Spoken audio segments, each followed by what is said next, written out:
جس وقت تم مدینے سے قریب کے ناکے پر تھے اور کافر دور کے ناکے پر، اور قافلہ تم سے نیچے اتر گیا تھا،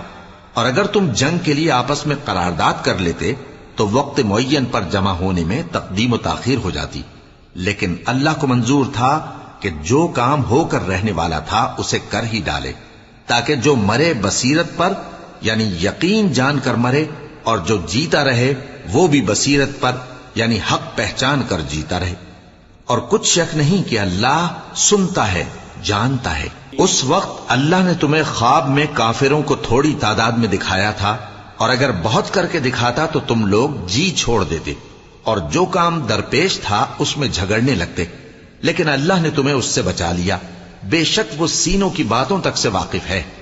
اور اس وقت جب تم ایک دوسرے کے مقابل ہوئے تو کافروں کو تمہاری نظروں میں تھوڑا کر کے دکھاتا تھا، اور تم کو ان کی نگاہوں میں تھوڑا کر